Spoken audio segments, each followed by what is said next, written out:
హల్లెలూయా. దేవుడు మన భారతదేశాన్ని ప్రేమించి జీవము గల దేవుని సంఘాన్నిచ్చి ఇంత ఘనంగా నడిపిస్తున్నటువంటి దైవ సేవకులు అపోస్తులు ఎం యెహోషువయ్య గారికి, స్థానిక దైవ సేవకులు శ్యామ్ కుమార్ గారికి, నాతో జత పని వారందరికీ, సంఘ బిడ్డలందరికీ కూడా నా హృదయపూర్వక వందనములు తెలియజేస్తున్నాను. దేవుని వాక్యములోకి మనం వెళదాం.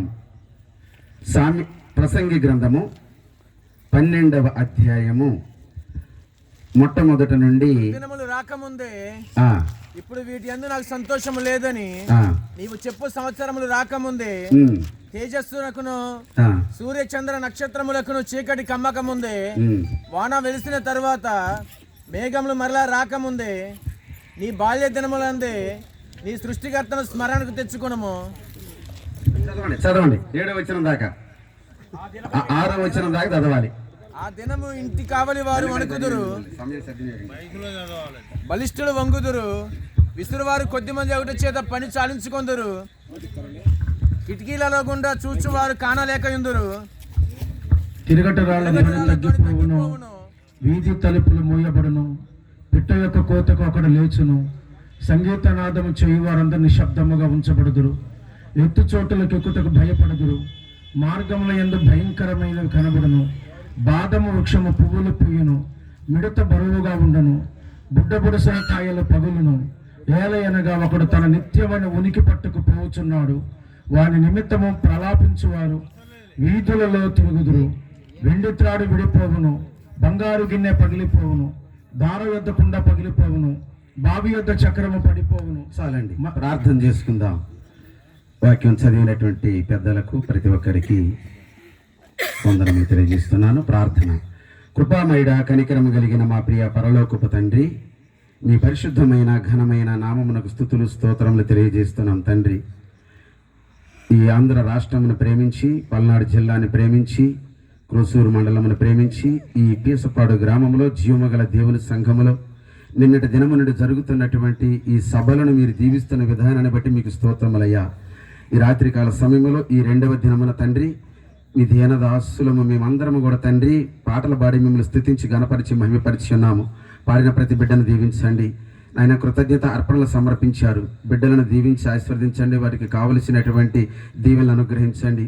మీ దీనదాసుడును తండ్రి ఈ రోజునైనా సంఘములకు, గ్రామానికి, అయా తండ్రి యవ్వనస్తులకు, మారు మనసులైనటువంటి బిడ్డలకు కావలసినటువంటి వర్తమానాన్ని అందించాలని మీ సన్నిధిలో నిలబడ్డాను తండ్రి. నిలబడ్డటువంటి నన్ను మీ పాత్రగా పనిముట్టుగా వాడుకోండి. చదువుకున్నటువంటి లేఖన భాగమును మీ చేతులకు అప్పగిస్తున్నాను తండ్రి. నాలో ఉండి నడిపించండి, నాతో ఉండి నడిపిస్తారని ఈ ప్రాంగణం చుట్టూ మీ దూతల కాపుదల నుంచి నడిపించి మీ నామానికి మహిమకరముగాను మా అందరికి ఆశీర్వాదకరముగాను ఉండులాగున చిన్న ప్రార్థన మీ రాజ్యంలో చేర్చుకుంటారని నజరేయుడైన యేసుక్రీస్తు శ్రేష్టమైన నామమున ఈ ప్రార్థన అడిగి వేడుకొనుచున్నాము తండ్రి. ఆమేన్. ప్రభువునందు ప్రియమైనటువంటి దేవుని బిడ్డలారా, మనం చదువుకున్నటువంటి వాక్య భాగము ప్రసంగి గ్రంథము 12వ అధ్యాయము మొట్టమొదటి నుండి 6 వచనములు చదువుకొని ఉన్నాము. ఈ ప్రసంగి గ్రంథాన్ని వ్రాసినటువంటి ఆయన రాజు అయినటువంటి సొలొమోను గారు రచయిత. చాలా గొప్పగా ఉంటదన్నమాట. ఈ పరిశుద్ధ గ్రంథంలోని మొత్తం 66 పుస్తకాలు ఉన్నాయి. పాత నిబంధనల గ్రంథంలో 39 పుస్తకములు, క్రొత్త నిబంధనల గ్రంథంలో 27 పుస్తకాలు ఉన్నాయి. ఈ 66 పుస్తకములలో సొలొమోను గారు 3 పుస్తకాలు వ్రాశారు. 1 సామెతల గ్రంథము, 2 ప్రసంగి గ్రంథము, 3 పరమ గీతములు. ఈ 3 గ్రంథములు కూడా దేవుడు సొలొమోను గారి చేత వ్రాయించాడు. ఈ సొలొమోను గారు ఇశ్రాయేలును పరిపాలించడంలోని 3వ రాజుగా ఉన్నాడు. 12 గోత్రములు ఏకంగా ఉన్నప్పుడు మొట్టమొదటి రాజుగా సౌలు రాజు పరిపాలించాడు 40 సంవత్సరములు. 2వ రాజుగా దావీదు గారు పరిపాలించారు 40 సంవత్సరములు. సౌలు రాజు గారు కూడా, సొలొమోను రాజు గారు కూడా 40 సంవత్సరములు ఇశ్రాయేలును పరిపాలించారు. ఈయన పరిపాలనలో ఒక యుద్ధం జరగలేదు. ఈ సొలొమోను గారి పరిపాలనలో మంచి రాజ్యంగా ఉన్నది. ఆ రాజ్యమును చూచుట కొరకు ఇతర దేశాల నుంచి కూడా వచ్చినటువంటి వారు ఉన్నారు. ఫర్ ఎగ్జాంపుల్ దేశపు రాణి మీ అందరికీ తెలుసు. అంత గొప్ప వ్యక్తి. ఈ సొలొమోనుకి 3 పేర్లు ఉన్నాయి. ఏమండి? మొట్టమొదటి పేరు ఏం పేరు? సొలొమోనే. తల్లిదండ్రులు పెట్టారు. 2వ పేరు ఏం పేరు? ప్రవక్త పెట్టిండు, యెదిద్యా అని. 3వ పేరు ఏం పేరు? వెరీ గుడ్, దేవునికి స్తోత్రం. పెద్దయ్య గారండి, అధ్యక్షులు వారంటే అలా ఉండాలి. దేవునికి స్తోత్రం. సామెతల గ్రంథం 31వ అధ్యాయంలో ఉంది. అక్కడ ఆ కొడుకుని పెంచినటువంటి తల్లిని గురించి, ఆ కొడుకుని గురించి చెప్పడం జరిగింది అనమాట. Very good. రాజు అయినటువంటి లెమూయేలు ఆ చక్కగా సామెతల గ్రంథం 31వ అధ్యాయంలో తనను పెంచినటువంటి బత్షెబ తన కుమారుడిని ఎట్ట పెంచిండో, తల్లి ఎలా ఉందో కూడా ఆ 31వ అధ్యాయంలో సామెతల గ్రంథంలో చక్కగా వివరించబడి అనమాట. ఈ రహస్యం పెద్దయ్య గారికి తెలిసింది. 3వ పేరు లెమూయేలు అని. దేవునికి స్తోత్రం. మంచిగా పరిపాలన చేసిండు. ఆయన రాజ్యములో తప్పటడుగులు లేవు. మంచి పరిపాలన చేశాడు. జ్ఞానానికి ఆయన మించినటువంటి లేడండి. ఎన్ని 3000 సామెతలు రాశాడు. 1005 కీర్తనలు ఆయన పాడాడు, రచించాడు. నిర్మాణాలు యెరూషలేములోని మంచి వైభవంగా ఉన్నటువంటి మందిరాన్ని దేవుడు ఆయన చేత కట్టించాడు. 7 సంవత్సరంలో పూర్తి చేయించాడు. తన పాలనలో ఎట్టి అవకతవకలు కూడా లేవు. కనుక ఈ సొలొమోను గారి యొక్క జీవితము, అనుభవించినటువంటి అనుభవాలన్నీ కూడా ఈ యొక్క ప్రసంగి గ్రంథములో ఆయన తెలియజేస్తున్నాడు. ఈ ప్రసంగి గ్రంథములోని వ్యర్థము వ్యర్థము వ్యర్థము అనేటువంటి 38 చోట్ల వ్రాయబడి ఉన్నది. 38 సార్లు ఈ ప్రసంగి గ్రంథం 12వ అధ్యాయంలో వ్రాయబడి ఉన్నది. అంటే ఈ సూర్యుని క్రింద జరుగుతున్నటువంటి ప్రతిదీ కూడా ఎంత ధనమున్నా, ఎంత అనుభవించినా దేవుడు లేకపోతే వ్యర్థము వ్యర్థము వ్యర్థము అని చెప్పిన అన్నాడు.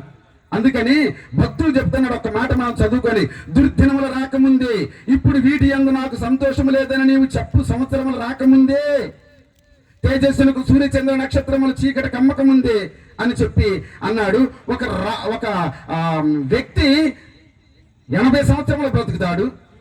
అధిక బలం ఉంటే మానవుని యొక్క ఆయుష్కాలం 70 సంవత్సరములు, అధిక బలం ఉంటే 80 సంవత్సరములు. ఎక్కువ కాలం బ్రతికినటువంటి వాళ్ళు ఉన్నా కానీ మానవుని యొక్క ఆయుష్కాలాన్ని దేవుడు కుదించుకుంటూ వచ్చేశాడు. అయినా కానీ ఇన్ని సంవత్సరంలో 70-80 సంవత్సరం బ్రతికేటువంటి సమయంలో దేవుణ్ణి అంగీకరించకుండా, నిజమైనటువంటి దేవుడు తెలియకోకుండా వాళ్ళు ఇష్టానుసారంగా జీవిస్తున్నారు. ఈ గ్రంథం యొక్క సారాంశం ఏంటి అనంటే, వృద్ధాప్యంలో ఉన్నటువంటి వారు, దేవుణ్ణి తెలుసుకోకుండా ఉన్నటువంటి వారు యవ్వన కాలం అంతా కూడా వృధా చేసుకున్నారు. వృద్ధాప్యం వచ్చిన తర్వాత వాళ్ళు చేయాల్సినటువంటి ఏమి అని ఇక్కడ వివరించడం జరుగుతుంది. అందుకని ఒక భక్తుడు అంటున్నాడు, చూద్దాం ఒకసారి. సమూయేలు 2వ గ్రంథంలో 19వ అధ్యాయము 35వ వచనం చదివి సహాయం చేయండి. సమూయేలు 2వ గ్రంథం 19వ అధ్యాయం 35వ వచనములోని, సమూయేలు 2వ గ్రంథము, నేటికి నాకు 80 ఏండ్లు ఆయను, సుఖ దుఃఖములకు ఉన్నటువంటి భేదములను దిక్కింపగలనా, అన్నపానముల రుచి నీ దాసుడునైన నేను తెలుసుకొనగలనా, నాయకుల యొక్కయు గాయకుల యొక్కయు గాయకురాండ్ర యొక్కయు స్వరము నాకు వినబడునా, కావున నీ దాసుడునకు నేను నా ఏలిన వాడవను రాజువునకు నీకు ఎందుకు భారముగా ఉండవలను. చాలయ్యా, ఎందుకంటే సమయం నాకు కొద్దిగా ఇచ్చారు కాబట్టి స్పీడ్ చెప్పుకుంటూ పోతున్నా, అర్థం చేసుకోండి. ఇక్కడ బర్జిల్లయి అనేటువంటి ఆయన ఒక ఆయన ఉన్నాడు. ఆయన ఎవరండి ఆయన? అందుట్లో చూడండి, ఒక గిద్యోనీయుడు అండి ఆయన. మా గిలాదీయుడు. Very good. చక్కగా కుమార్తె మంచిగా అనిపిస్తుంది. గిలాదీయుడు ఈయన దావీదు గారి యొక్క కుమారుడు అబషాలేము దావీదు గారిని చంపడానికి ప్రయత్నంగా ఉన్నప్పుడు, దావీదు గారిని చంపడానికి అబషాలేము ప్రయత్నం చేస్తున్నటువంటి అప్పుడు సహాయం చేసినటువంటి వ్యక్తి ఈ బర్జిల్లయి. బర్జిల్లయి అంటే పేరుకి అర్థం ఏంటో తెలుసా? ఐరన్ మ్యాన్, ఉక్కు మనిషి. మన భారతదేశంలో ఉక్కు మనిషి అనే పేరుంది ఒక ఆయనకి. ఎవరికో చెప్పగలుగుతారా? సర్దార్ వల్లభాయ్ పటేల్. దేవునికి స్తోత్రం. ఆయన ఉప ప్రధానమంత్రిగా చేశారు, హోంమంత్రిగా చేశారు. ఉక్కు మనిషి అని చెప్పి పరిశుద్ధ గ్రంథంలో కూడా ఉక్కు మనిషి అనేటువంటి ఆయన బర్జిల్లయి దావీదు గారికి సహాయం చేసినటువంటి ఆయన. ఏమేమి సహాయం చేసిండో అక్కడ చదివితే ఆలస్యమైంది కానండి. రాజుగారికి ఆయన ఆహార పదార్థాలు అందించాడు, రాజుగారిని పోషించాడు. అంత మంచి వ్యక్తి బర్జిల్లయి. నేను ఇంతకాలం బతికినా రాజుకు సహాయం చేసిన దావీదు గారు అంటున్నారు, రాండయ్యా నేను నీతో పాటు యెరూషలేముకి వెళ్తాను, తీసుకొని పోతానంటే 80 సంవత్సరాలు ఉన్నాయ్యా నాకు, నేను నీతో నడవగలుగుతున్నా, లేక భోజనం నేను రుచి చేయగలుగుతున్నా, తిని ఆహారాన్ని రుచి చూడగలుగుతున్నా, గాయకులు పాడే పాటలు విని వాళ్ళ స్వరం వినగలుగుతున్నా, నా ఆయుష్కాలం తక్కువ ఉంది అంటే 80 సంవత్సరాలే కదా. అట్లాంటి వ్యక్తి దావీదు గారికి మంచి రాజు అయ్యి ఆ మంచివాడుగా అనిపించుకొని దావీదు గారి చేత దీవెన పొందుకున్నటువంటి వ్యక్తి బర్జిల్లై. ఆయన అందుకని అంటున్నాడు ఇక్కడ తేజస్సునకు, చూడండి ఒకసారి, ఇప్పుడు వీటి యందు నాకు సంతోషం లేదని వీటి యందు నాకు చెప్పు సంవత్సరములు రాకముందే అన్ని ఉండగానే ఆయనకి ఆ వయసులో ఏమీ తెలవలేకపోతుంది అనమాట. అలాంటి పరిస్థితుల్లో చెప్పినటువంటి వ్యక్తి ఈ ప్రసంగి గ్రంథంలో కూడా ఇక్కడ చూడండి, కంటిన్యూ చేద్దాం. రెండవ వచనము ప్రసంగి గ్రంథం 2వ వచనము. తేజస్సునకును సూర్య చంద్ర నక్షత్రములకును చీకటి కమ్మక ముందే మేఘములు మరలా రాకముందే. చాలండి. అంటే చూడండి, దుర్దినములు అని అంటే వృద్ధాప్య దినములు రాకముందే దేవుడి దగ్గరకు రావాలండి. మానవుని యొక్క ఆయుష్కాలం 80 సంవత్సరాలు అన్నాం కదా. అధిక బలం ఉంటే అవి కూడా ఆయాసకరములే, దుఃఖమైనటువంటి దినములే. ఆ దుఃఖ దినములు రాకముందే ప్రభువుని స్మరణగా తీసుకొచ్చుకోవాలి దేవుణ్ణి. కనుక ఆ బ్రతికేటువంటి దినములలో సంతోషం లేదు. అంటే ఈ లోకములో ఉన్నటువంటి జ్ఞానవంతుడైనా ఎంత జ్ఞానం సంపాదించుకున్నా, ఎంత ఆస్తి సంపాదించుకున్నా, అర్థమైందండి, ఈ యొక్క ఆ యొక్క సంవత్సరములు దుర్దినములు రాకముందే, అవి లేవని చెప్పేటువంటి సంవత్సరములు రాకముందే ఎంతన్నా గాని ప్రభువుని స్మరణగా తెచ్చుకోవాలి. ఆకాశమందు నక్షత్రములు చీకటితో తేజస్సుగా సూర్య చంద్ర నక్షత్రములు చీకటి కమ్మక ముందే అంటే ఈ లోకములో ఉన్నటువంటి సుఖభోగములన్నీ కూడా అనుభవించి ఒక దినాన అవి ముగించక ముందే సృష్టికర్తను తెలుసుకోకుండా వెళ్ళిపోతాడు అనుకోండి, అతని యొక్క జీవితము వ్యర్థమే. మేఘములు రాకముందే అని అంటే అర్థం ఏంటి? కష్టాలు మరలా రాకముందే సృష్టికర్తను స్మరణకు తెచ్చుకోవాలి. అందుకని దేవుని బిడ్డలారా, ఈ యొక్క ప్రసంగి గ్రంథంలో 3వ అధ్యాయం దగ్గర నుండి కూడా ఏం చెప్పాడంటే, బాల్యమున ఉన్నప్పుడు మాత్రమే, బాల్య దినమందే నీ సృష్టికర్తను జ్ఞాపకం చేసుకోవాలా. అంతా అయిపోయిన తర్వాత మనం ఏమీ చేయలేం కదండి. అయిపోయిన తర్వాత ఏమైనా చేయగలుగుతామండి? ఏమీ చేయలేం కదా. దేవుని సన్నిధిలోని మనం ఏమి చేయలేం. దేవుణ్ణి విడిచిపెట్టి మనం ఏమీ చేయలేం. కనుక సమయం ఉన్నప్పుడునే ఆ సమయాన్ని మనము సద్వినియోగం చేసుకోవాలి. ప్రియమైనటువంటి దేవుని బిడ్డలారా, ఆయుష్కాలం ఉన్నంత కాలంలోనే, దేవుడు మనకి ఇచ్చినటువంటి ఆయుష్కాలం ఉన్నంతలోనే దానిని మనం ఏం చేసుకోవాలట? సద్వినియోగం చేసుకోవాలి. సద్వినియోగం చేసుకోవాలంటే ఏంటి? దేవుణ్ణి స్మరించాలన్నమాట. దేవుని స్మరించేటువంటి వాడు ఒక్కడు కూడా లేదని చెప్పినది. చూద్దాం హోషేయ గ్రంథము 7వ అధ్యాయం 7వ వచనము. హోషేయ గ్రంథము 7వ అధ్యాయం 7వ వచనము. దేవుని స్మరించేటువంటి వాడు ఒక్కడు కూడా లేరట.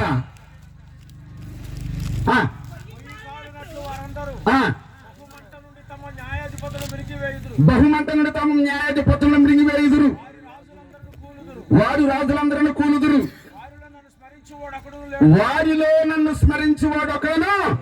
చూడండి మనుషులు ఎంతగా ఇదైపోయారు. దేవుడు అంటే భయం లేదు, యేసయ్య అంటే భక్తి లేకుండా జీవిస్తున్నటువంటి ప్రజలు. నేడే రక్షణ దినం, నేడే అనుకూలమైనటువంటి సమయం అని దేవుని వాక్యం బోధిస్తున్నా గానీ ప్రజలు ఆనాడు ఇశ్రాయేలీయులు కొంతమంది దేవుణ్ణి తృణీకరించారు, దేవుని స్మరణకు తీసుకొచ్చుకోలేదట. ఈ జనులందరూ కూడా ఎవరిని పూజ చేస్తున్నారట? దేవతలు పూజ చేస్తున్నారట. చదవండి ఒకసారి మీకా గ్రంథం 4వ అధ్యాయం 5వ వచనము. మీకా గ్రంథము 4వ అధ్యాయం 5వ వచనము. దేవుణ్ణి విడిచిపెట్టి సకల జనములను దేవతల నామము స్మరించుచు, చూడండి, నడుచుకొందురు. మనమైతే దేవుడైన యెహోవా నామమును ఎల్లప్పుడూ స్మరించుకొందుము. అబ్బా, దేవునికి స్తోత్రం. జనులంట తెలియనటువంటి దేవతల ఆరాధన చేసుకుంటున్నారట. ఇక్కడ కూడినటువంటి మన బిడ్డలందరము కూడా, ఈ శబ్దాంతరం చేత వింటున్నటువంటి బిడ్డలందరూ కూడా నిజమైనటువంటి దేవుణ్ణి తెలుసుకోవాలి. యెహోవా దేవుడు కాగల జనులు ధన్యులు. మనందరం కూడా ధన్యులే. దేవునికి స్తోత్రం. చాలా మంది ఈ లోకంలో దేవతలు, దేవుళ్ళు అనబడినటువంటి వారిని పూజ చేస్తున్నారు. మనమైతే ఉన్నవాడు అనువాడు అనేటువంటి యెహోవా దేవుణ్ణి మనం ఆరాధన చేస్తున్నాం, స్మరించుకుంటున్నా, స్మరణగా తీసుకొచ్చుకుంటున్నాం. మనం ధన్యులు అన్నమాట. ఇశ్రాయేలీయులు కూడా ప్రభుని స్మరణగా తీసుకొచ్చుకోలేకపోయారట అండి. అర్థమైంది? ఒకసారి చూడండి, ఆ కీర్తన గ్రంథం 78:42 వచనంలో ఒక్క మాట చదవండి ఒకసారి. ఆయన బాహుబలమునైనను విరోధుల చేతుల నుండి ఆయన తమను విమోచించిన దినమునైనను వారు స్మరణకు తెచ్చుకొనలేదు. అదే అండి, వాళ్ళ బాల్య దినములు కూడా స్మరణకు తీసుకొచ్చుకోలేదట. అయితే ఖచ్చితంగా ఈ బాల్య దినమున మనం ఉన్నప్పుడు దేవుణ్ణి మనము స్మరణగా తీసుకొచ్చుకోవాలి. ఇప్పుడు వచనం వెంబడి వచనము, ఇంకా కొద్ది సమయం ఉంది. ఆ సమయంలోనే ప్రసంగి గ్రంథము 3వ అధ్యాయము దగ్గర నుండి నేను వచనం వెంబడి వచనం వివరించుకుంటూ వస్తా. చక్కగా ఆలోచించండి, ఆలకించండి దేవుని బిడ్డలారా. దేవుని మాట వినుట వల్ల విశ్వాసం కలిగిద్ది. ఈ రాత్రి నీ కోసమే ఓ యవ్వనస్తుడా, నీ దినము ఈ రోజు నీ కోసమే. ఓ బాల్య దినములు ఉన్నటువంటి చంటి పిల్లలారా, పెద్దలారా, ఇది మీకోసమే ఈ రోజు. ఎందుకో తెలుసా? సమయం ఉండగానే దేవుణ్ణి తెలుసుకోవాలి, స్మరించుకోవాలి. అందులో ఏం చెప్తున్నారంటే మొట్టమొదటిది, ఆ దినములు చదవండి, ఇంటి వారు 3వ వచనం, ఆ దినమున ఇంటి కావాలి వారు వణుకుదురు.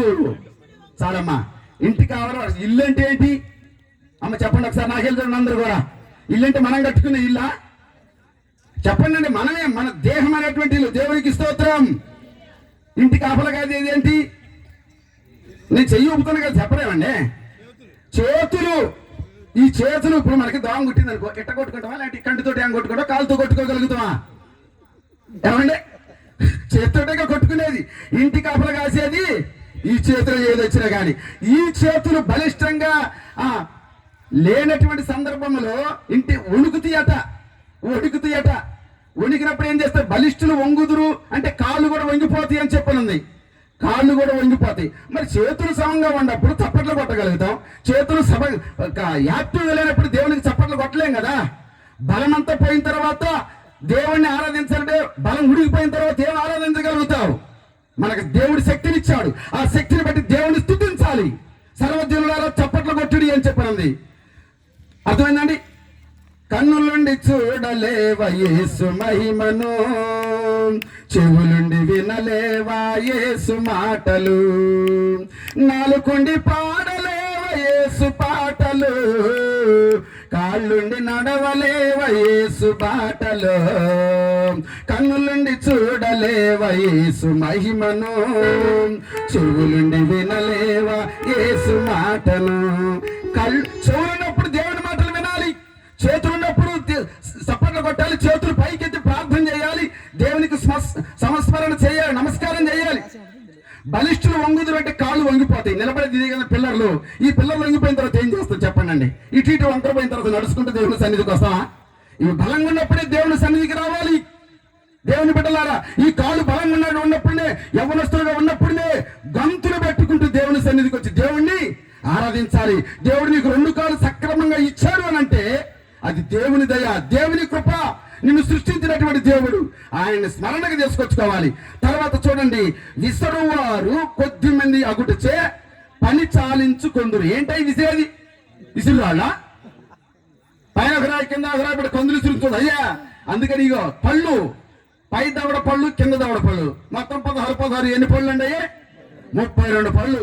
నువ్వు బఠానీ నవ్వులుతూ కట కట కట పట పట నవ్వుతాను. ఈ పళ్ళు ఉన్నప్పుడే నవ్వులేది. ఈ పళ్ళు లేనప్పుడు ఏం నవ్వుతూ ఎట్ట అంటావు? పాట కూడా బాగాలేం కదండి. ప్రభుని గూర్చి పాట పాడు పెదవులే పెదవులు. ఈ పళ్ళు లేకపోతే పాట సౌండ్ వచ్చిద్దా? కనుక పళ్ళు ఉన్నప్పుడే దేవుణ్ణి పాట పాడటానికి స్థుతించు. దేవుని యొక్క వాక్యమైన ఆహారాన్ని భుజించడానికి దేవుడు నీకు శక్తి ఇచ్చింది కాబట్టి దేవుణ్ణి నీ బాల్య దినమందే నువ్వు స్మరణకు తీసుకొచ్చుకోవాలని చెప్పి ప్రసంగి ఇక్కడ స్పష్టంగా అనుభవంతో రాసి చెప్తున్నటువంటి వాక్యం ఇది. కనుక నమ్మలేకపోయిన తర్వాత ఏం చేస్తామండి? జావదాగాల. వచ్చిన తర్వాత బొక్కలే వద్దయ్యా నలగొట్టుకొని ఎట్టెట్టి నలగొట్టుకుని రోడ్డు మీద నలగొట్టుకొని తింటావా? పళ్ళు పోయిన తర్వాత దేవుని బిడ్డలారా, అందుకని దేవుడిచ్చినట్లు పళ్ళు సక్రమంగా నేను ఒక వస్తా చూస్తా ఉంటుంటే రావినతలో ఒక ఆయన 100 సంవత్సరాలు ఉన్నాయంట ఆయనకి. మేము అక్కడ బైక్ పెట్టి వస్తా ఉంటే 100 సంవత్సరాలు ఉంటుంది. ఆయన మాకు ప్రశ్నలు వేస్తాడు, విశ్వాసే. ఆయన మాకు ప్రశ్నలు వేస్తాడు. తాతయ్య మీకు ఎన్ని సంవత్సరాలు ఉంటాయంటే 100 అయ్యా అని అన్నాడు. నేను వాళ్ళ బిడ్డను అడిగిన, ఏంటమ్మా పళ్ళు పెట్టించారా లేకపోతే అట్నే ఉండి అని అంటే, లేదు అయ్యగారు, ఎవరు అన్నారు గుడి ఆమె గారు ఏం పేరు నాకైతే అర్థం కాదు, కానీ మా నాన్నకి 100 సంవత్సరాలు అయ్యా, ఇంతవరకు పళ్ళు కూడా ఊడిపోలేదే అని అంటాడు. అబ్బా, ఆ విశ్వాసి దేవుని విని విని విని అయ్యగారు చెప్పిన మాటలన్నీ విని మాకే ప్రశ్నలు వేస్తుంది. అక్కడ ఎవరిదైనా అది ఏ రేగారి ఎట్టపోయింది చెప్పండి అంటుండవు. పళ్ళు పరేపండి ఏం పెట్టించారని నిజమానంటే నిజంగానే ఉండేయనంట. అంటే దేవుని పళ్ళు శరీర భాగాలు అన్ని కూడా సమంగానే దేవుడు ఉంచుతాడు. అందుకని మోషే గారికి 120 సంవత్సరాలు వచ్చినా కానీ ఆయన బలము దేవుని బిడ్డలారా, దేవుని నమ్మండి, మీ బలం బలిష్టంగా ఉంటది. అలా చెప్పిండు అనమాట ఆయన. అందుకని పళ్ళు ఉండగానే మనము దేవుని స్థితించాలా, ఆ వాక్యం ఆహారాన్ని భుజించాలా. తర్వాత విసరవారు కొద్దిమంది అగుడిచే పని చాలించుకుందిరా. ఇందాక దగ్గర పళ్ళు ఊడిపోయిన తర్వాత ఏమి నవ్వలేం కదండి. తర్వాత మూడోది, కిటికీలో గుండా, నా సమయం అయిపోతుంది, 5 నిమిషాలు ఉంది, జాగ్రత్తగా వినండి. ఎందుకంటే సమయాన్ని సద్వినియోగం చేసుకోవాలి. అక్కడే పెద్దలు ఉన్నారు, వారు చక్కగా మనకు బోధిస్తారు. తర్వాత మూడోది ఏంటండి, ఆ కిటికీలో గుండా చూచువారు కానలేకపోతే. ఏ కిటికీలో గుండా అండి? కిటకిట తలుపులు, గిటారి తలుపులు ఎంత కొట్టినా ఏంటి అయ్యి? కళ్ళు అనమాట. ఆ కళ్ళు ఏం చేసి కిటికీలో కూడా చూసేవారు కానలేకపోయిందంటే, కళ్ళు కనిపించకపోయిన తర్వాత ఏం చేస్తారు? అయ్యా ఎక్కడుండవురా అది మంచి కళ్ళు ఉన్నప్పుడు దేవుని తెలుసుకోలేం. దేవుని బిడ్డలారా, యేసు వైపు చూడండి. అందుకని ఇక్కడ పెట్టారు మంచి వాక్యం, భూది గంట నివాసులారా ఎవరి వైపు? అయ్యగారుల వైపు కాదు, అమ్మాయిల వైపు కాదు, లోకం వైపు కాదు. దేవుని బిడ్డలారా, దేవుని వైపు చూడటానికి దేవుడు నీకు కళ్ళు ఇచ్చిండు. ఆ కళ్ళను దేవుడు చూడటానికి రా. నేడే రక్షణ దినం. ఇలాంటి వాక్యాల తర్వాత దొరకవు, మీకు చెప్తున్నా వినటానికి కూడా దొరకవు. దేవుని బిడ్డలారా, ఎంత ఖర్చు పెట్టి దైవ సేవకుడు ఎవరి కోసం? ఈ గ్రామం బాగుండాలని. ఒక ఆత్మ రక్షించబడ్డా కానీ ఇన్ని వేలు కూడా వరదలో కొట్టుకుపోయినట్లకే పరలోకంలో దేవుడు దేవదత్తులు సంతోషిస్తారని చెప్పి దయ ప్రయాసాల చేత, ఉపవాస ప్రార్థనల చేత ఇక్కడ సంఘాలన్నీ కూడా ప్రార్థన చేసి ఇంత బహిరంగ ఏర్పాటు చేస్తున్నారంటే, నువ్వు కళ్ళు మూసుకుని ఇంకా ఉంటున్నావా? కళ్ళు తెరుసుకో. నీకు ఇచ్చినటువంటి కళ్ళని దేవుని సన్నిధిలోకి ఉపయోగించి రా. దేవుని సన్నిధికి కళ్ళు ఉండగానే, కళ్ళు లేనప్పుడు నడలేని పరిస్థితిలో ఒక సహాయం తీసుకొని రాలేవు కదా. అందుకని యవ్వన ప్రాయాన్ని, నీ వయసుని నువ్వు వృధా చేసుకోవద్దని చెప్పి భక్తుడు చెప్తా ఉంటున్నాడు. తర్వాత తిరుగుట రాళ్ల ధ్వని తగ్గిపోవద్దట. ఏందట? కింద దవడ పళ్ళు యొక్క ఓడటం వల్ల నమ్మలేకపోతారు. అదేనా తిరగట రాళ్ళంటే? ఇందాక చెప్పినాయి కదా, ఆ పళ్ళు ఓడటం వల్ల ఏమి నవ్వలేమిగా. కనుక అవి ఉండగానే వాక్యం ఆహారాన్ని భుజించడానికి శక్తి పొందుకో. తర్వాత 5వది ఏంటంటే, వీధి తలుపులు మూయబడక ముందే. ఏంటి వీధి తలుపులు? చెవులండి. వీధి తలుపులు అంటే చెవులే. చెవులు దేవుని మాటలు వినాలి. దేవుని మాటలు వినాలి. వినటం కోసం ఈ చెవులు పెట్టిండు. అంతేగాని రాత్రి అయ్యగారు చెప్పిన చూసినా, దేవుని మాటలు నాకు వినపడొద్దని చెప్పినాయి. చెవులు మూసుకున్నట్లుగా ఉండకూడదండి. చెవిటోళ్ళలాగా దేవుడు మనకి మంచి వినికిడి కలిగినటువంటి శక్తినిచ్చింది కనుక దేవుని మాటలు వినాలి. వినుట వల్ల ఏం కలిగిద్దంట? విశ్వాసం కలిగి. వినుట క్రీస్తుని గురించి మాట ఉంటది అనమాట. దేవుని గురించి, క్రీస్తుని గురించి వింటే ఆ చెవులు సున్నత చేసుకున్నట్లకి చెవులు ధన్యమాట. దేవునికి స్తోత్రం. వీధి తలుపులు మూయబడక ముందు, చెవుడు రాకముందే దేవుని యొక్క మాటలను విను. తర్వాత ఏంటంటే, పెట్ట యొక్క కోతము ఒకడు లేదు. పెట్ట యొక్క కోతకు ఒకడు లేచిరాట. లేచి ఏంటి పెట్ట కోత? ఏంటి? ఏ పెట్టలండి ఇది? మనం పెట్టే ఈ కోత ఏంటి? ఆ గురక తీస్తాడు ఒక ఆయన గురక తీస్తా ఉంటాడు. గురక తీస్తా ఉంటుంటే ఆ గురక శబ్దానికి పట్టుకుంటాడు ఏమైందిరాట? పడుకోడట. అర్థమైందండి? పెట్ట యొక్క కోతకు ఒకడు లేస్తాడు. వీడు పోవడం నా ఆయన ఎదురే పట్టట్లేదు. రాత్రి అంటున్నారు మా అయ్యగారు. ఒక ఆయన జూమ్ మీటింగ్ పెట్టుకుంటే ఎట్టనే నిద్రపోయిండు. పడుతుందా? ఆయన ఇంట్లో ఆయన గురక తెస్తుండు. ఈ జూమ్ మీటింగ్ ఏంటంటే ఈ సెల్ ఎక్కడ పెట్టుకొని పక్కన పట్టుకుని అయ్యగారు అంటున్నారు, ఏంది అయ్యగారు నువ్వు ఇంట్లేదు, అది వినపడట్లేదు, మమ్మల్ని ఎట్లా నిద్ర లేకుండా తప్పుతున్నావా, గురక పెడతాను అని చెప్పిన అన్నారు. అది దేవుని బిడ్డలారా, గురక పెట్టడం వల్ల ఆ శబ్దానికి వేరే ఒకడు లేస్తారని దీని అర్థం. పెట్టె యొక్క కోతకు ఒకడు లేచును అని చెప్పినానని. తర్వాత 7వది ఏంటంటే, సంగీతము చేయు స్త్రీలు, నాదము చేయు వారందరూ కూడా నిశ్శబ్దముగా ఉంచబడుదురు అని ఉంది. సంగీతం చేసే స్త్రీలు ఎవరు? నాదం చేసేవాళ్ళు ఎవరు అంటే ఈ స్వరపేటికలేనండి. ఈ ఇంటిలో మానవుని, మన దేహమైన ఇల్లే కదండి నేను చెప్పేది. ఈ ఇంటిలో స్వరపేటికలు, అర్థమైందండి? స్వరపేటికలు సరిగా లేకపోతే పాడలేం, శబ్దం వినలేం, స్వరతంతులు సరిగా పనిచేయమన్నమాట. ఏం పాడబడినా పాడటానికి అవసరం దొరకదు. వృద్ధాప్యంలో వచ్చిన తర్వాత ఏం దొరికింది? ఏం పాడగలుగుతారు ఈ స్వరముల చేత? స్వరం పోద్ది, పాడలేరు. మంచిగా యవ్వన ప్రాయంలో ఉన్నప్పుడు పాట పాడుతున్నారు ఇప్పుడు చక్కగా పిల్లలు. ఆ యవ్వన ప్రాయాన్ని దేవుడికి సమర్పించండి. దేవుడు మీ పట్ల సంతోషిస్తాడు. వృద్ధులైన తర్వాత పాడలేనటువంటి సందర్భంలో స్వరపీఠికలు దెబ్బతిన్న తర్వాత ఏమీ చెయ్యలేము. తర్వాత ఎత్తు చోటులకు భయపడుదురు. ఏంటది? ఏదైనా డాబా మెట్లు ఎక్కాలంటే ఏం చేస్తారండి? ఎక్కగలుగుతారా? వృద్ధాప్యంలో ఉన్నప్పుడు కాళ్ళు పైకి లేవు, కనీసం మెట్టు ఎక్కాలంటే ఒక అడుగు మెట్టు ఉందనుకో, ఇంతెత్తి మెట్లు కట్టింది ఏంటండి ఏగర మీ వృద్ధులు ఎట్టానే ఎక్కాలని చెప్పి బాధపడుతుంటారు. వయసు ఉన్నప్పుడే మెట్లు ఎక్కి దేవుని మందిరంలో ఒకవేళ పై అంతస్తులో కట్టినా కానీ ఉరుకులు పెట్టుకుంటూ దేవుని స్థుతించాలి. కాళ్ళు వంగలేని పరిస్థితుల్లో ఎత్తు చోటులకు భయపడుదురు, అంటే మెట్లు ఎక్కడానికి ఎత్తు ప్రదేశాలకు వెళ్ళడానికి భయపడతారు. నేను అంత ఎత్తు ఎక్కలేనులే అయ్యా, నేను ఎక్కడే ఉంటా అంటడం. వయసు అయిపోయిన తర్వాత అంతే కదా అనేది దేవుని బిడ్డలారా. కనుక తర్వాత ఏంటంటే 9, మార్గముల యందు భయంకరములైనటువంటి కనబడను. ఏ మార్గాలు? ఏ మార్గాలండి? ఈ మార్గాలు. ఈ మనం అన్నం తినేటప్పుడు ఈ స్వరం గొంతులోంచి రానుపోద్ది కదా. ఈ మార్గాలు అంటే ఏంటి? క్యాన్సర్ వస్తుంది, లోపలికి పోయిన తర్వాత ఊపిరితిత్తులు. ఈ మార్గం భయంకరములైనటువంటి కనపడతాయట. అర్థమైందే? వయసు పెరిగిన తర్వాత తినరాని తిని తాగరాని తాగి, అర్థమైందండి, చేస్తే ఈ యొక్క ఇంటిలో ఉన్నటువంటి అవయవాలన్నీ కూడా ఏమైపోతాయి? పాడైపోతాయి అనమాట. అదే క్యాన్సర్ వచ్చింది అంటారు, గొంతు క్యాన్సర్ వచ్చింది అంటారు, ఊపిరితిత్తులు పాడని అంటారు. అదే మార్గముల యందు భయంకరములైనటువంటి కనబడును అంటే. తర్వాత బాదం వృక్షపు పువ్వును. బాదం వృక్షం అంటే ఏంటి? పువ్వులు అంటే ఏంటి? మానవుని యొక్క తలే నెరసిన తల. అర్థమైందండి? నెరసిన తల బండిన తర్వాత ఏం చేస్తావండి నువ్వు? బాదం వెంట్రుకలు తెల్లబడతాయి. కొంతమంది ఏం చేస్తున్నారు వెంట్రుకలకి? ఆ కిరీటం దేవుడిచ్చిన కిరీటం వద్దాయి మాకు. మేము మాత్రం 70 సంవత్సరాలు 80 సంవత్సరాలు ఉన్నా కానీ తలకు రంగు వేసుకోవాలి, కుర్రోడాలకు కనపడాలా. నెరసిన తలట దేవునికి కిరీటం అని చెప్పనుంది. అబ్బా, మనకి కిరీటం లాంటిదంట నెరసిన తల, దేవుడికి కిరీటం లాంటిదంట. దేవునికి స్తోత్రం. దేవుని బిడ్డలు కోప్పడబోకుండా రంగు వేసుకున్నటువంటి వాళ్ళు. మానవుడు అటు ఒక వెంట్రుక నలుపు కానీ తెలుపు కానీ చేయలేడు. తెల్లారే చూస్తే ఒక వారం రోజు చూసిన తర్వాత వేసిన నల్లదంతా కూడా మళ్ళీ కలర్ మళ్ళీ వచ్చేస్తుంది. మళ్ళీ దాన్ని జుట్టు కానీ వేయాల్సి వస్తుంది. నేను చూస్తే కుర్రాడాలు కూడా ఇవాళ చూస్తే ముసలి ఉండేది అంటే రంగు మహిమ. బాదం వృక్షపు పువ్వులు పూయును అంటే వెంట్రుకలు తెల్లబడతాయి. వెంట్రుకలు తెల్లబడక తలికే నీ యవన ప్రాయములో, నీ బాల్య దశలో దేవుణ్ణి స్మరణకు తెచ్చుకోమని చెప్పి ఇక్కడ ప్రసంగి గ్రంథం చెబుతున్నాడు. తర్వాత మిడత బరువు ఉండును. ఏంటంటే మిడత అంటే లేచే మిడత, ఆడే మిడత, ఆకు తినే మిడత. మనమే మిడతాం అంటే చచ్చిపోయిన తర్వాత దేహం ఎంత బరువు ఉంటుందో తెలుసా? చాలా బరువు ఉంటుందండి. బ్రతుకున్న ఒట్టిగా చనిపోయిన శవాన్ని మొయ్యాలంటే చాలా బరువు ఉంటుంది. దేహం బరువుగా ఉంటుంది, కాళ్ళలో శక్తి లేకపోతూ ఉంటుంది. అదే మిడత బరువుగా ఉండటం అంటే. తర్వాత బుడ్డ బురస కాయ పగులును. ఏంటంటే మళ్ళీ ఎక్కడ బుడ్డ బురస కాయ చెప్పండి? గుండె.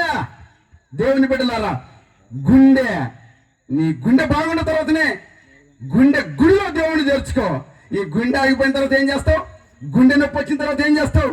దేవుడిని నమ్ముకుంటే గుండె చెదిరినటువంటి వారిని దేవుడు బాగు చేయువాడు ఆయనే.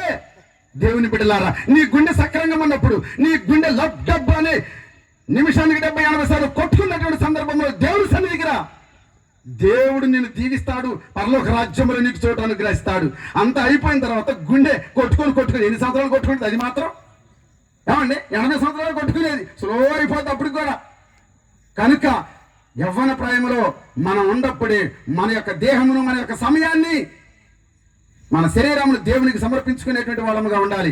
గుండె పనిచేయడం ఆగిపోద్ది, బుడ్డ బొరసకాయ పగిలిద్ది అంటే, తర్వాత నిత్యమైన ఉనికి పట్టు కోల్పోద్ది అని అంటే శరీరంలోనికి శక్తిని అంతటిని కూడా కోల్పోవటం. శరీరంలో ఉన్నటువంటి శక్తి అంతా కూడా కోల్పోద్ది. తర్వాత 14 అంటే వెండి త్రాడు విడిపోవును. వెండి తాడు అంటే వెనక ఈ ఎన్ని పూస అంతా ఉంటుంది కదండి, పూసలు కూడా వెండి తాడు. ఇది విడిపోయేది ఏముంటుంది? ఇట్నే నడిచేది. అయ్యా ఇప్పుడు నడుచుకుంటూ వస్తాను దేవుడికి. నీ ఎన్నుపూస బలంగా ఉన్నప్పుడేమో ప్రార్థనగా అయ్యా అంటే, అయ్యా ఇంకొందలే నా టైం. ఎప్పుడు ఎన్నుపూస పోయిన తర్వాత నేను పట్టుకొని తీసుకొచ్చేటప్పుడు వస్తావా? వెన్నుపూస విడిపోవును అని చెప్పినది. విడిపోకముందే దేవుని సన్నిధికి రా. అప్పుడు దేవుడు నీ వెన్నుపూస గట్టిగా ఉంచుతాడు, నిన్ను నిలబెట్టుకుంటాడు, ఆయన సాక్షి బిడ్డగా కూడా. అందుకని తర్వాత బంగారు గిన్నె పగిలిపోవును. ఏంటది బంగారు గిన్నె అంటే? ఈ మెదడ తలండి. ఈ చెప్ప బయటికి తీస్తే ఈ చెప్ప వచ్చింది తెలుసా? ఇదే బంగారు గిన్నె. మెదడు జ్ఞాపక శక్తి కోల్పోద్ది. ఎడిపోతుందో తెలియదు. ఒక ఊరు పోవలసింది ఒక ఊరు పోతాడు, ఇంటికి పోవడానికి కూడా గుర్తుండదు. వెండి గిన్నె పగిలిపోవటం అంటే మెదడు జ్ఞాపక శక్తిని కోల్పోవటం. తర్వాత దార యొద్ద కొండ పగిలిపోవును. ఏం దార? నీటి జలధార అనుకుంటున్నారా? మానవుని యొక్క శరీరంలో ఉన్నట్టు నీరు పోయేటువంటి దార ఉంటుంది కదా, ఆ దార పని చేయలేకుండా పోతుంది. తెలుసు కదండి మీకు అదంతా కూడా. పని చేయలేకపోయి యూరిన్ వచ్చేది మోసపోయింది, రాళ్ళట పడ్డాయి, ఇక ఆయన బ్రతకడు, తీసుకెళ్ళండి. అదేనండి యూరిన్ వ్యవస్థ సరిగా ఉండదన్నమాట, దారి ఎదగకుండా పగిలిపోవడం అంటే. కనుక చివరిగా నేను చెప్పి ముగిస్తాను. బావి యొద్ద చక్రము పడిపోవును, శరీరం యొక్క పనితీరు సరిగా పని చేయదు. దేవుని బిడ్డలారా మన ఆయుష్కాలం ఉండంగానే దేవుణ్ణి స్మరించుకుందాం. మోషే గారు చెప్పింది కదా, మానవుని యొక్క ఆయుష్కాలం 70 సంవత్సరములు, అధిక బలమైన ఎడల 80 సంవత్సరములు అని చెప్పి అన్నాడు. కనుక నీ బాల్య దినమందే దేవుని సృష్టికర్తను స్మరణకు తీసుకొచ్చుకో. ఆ వాక్యంలోని మనము ఖచ్చితంగా మనం ఇమిడి ఉండాలి. దేవుని బిడ్డలారా ముగిస్తున్నాను. ఎఫెసీ పత్రిక చివరి ఒక 2 మాటలు చెప్పి ముగిస్తాను. ఎఫెసీలకు రాసిన పత్రిక 5వ అధ్యాయం 15వ వచనం చదివి సహాయం చేయండి ఒకసారి. ఎఫెసీలకు రాసిన పత్రిక 5వ అధ్యాయము 15వ వచనం. దినములు చెడ్డవి గనుక మీరు సమయమును పోనీయక సద్వినియోగము చేసుకొనుచు అజ్ఞానుల వలె కాక జ్ఞానుల వలె నడుచుకొనుచున్నట్లు జాగ్రత్తగా చూసుకొనుడి. దేవునికి స్తోత్రం. దినములు చెడ్డవి అంటే ఏంటి? చెడ్డమంటే రోజుకి 24 గంటలు ఏమంటే రోజులు మారుతూనే ఉంటున్నాయి, కానీ దినములో ఉండేటువంటి కాలాన్ని బట్టి ఈ టైం ఏం జరిగిందో తెలియదు కనుక రేపటి దినం మంద కాదు కనుక చెడ్డమైనటువంటి దినములో మనం ఉన్నాం కనుక సమయాన్ని పోనీయొద్దు. రేపటి దినం మంది కాదు. అజ్ఞానులు ఏమనుకుంటారు? వాయిదాలు వేసుకుంటారు, తర్వాత చేద్దాం అనుకుంటారు, తర్వాత దేవుడిని నమ్ముకుందామంటారు, తర్వాత బాప్తిసం తీసుకుందాం అనుకుంటారు.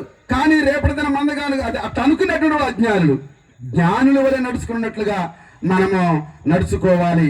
హెబ్రీ పత్రిక 12వ అధ్యాయం 17వ వచనంలో చూడండి ఒక మాట.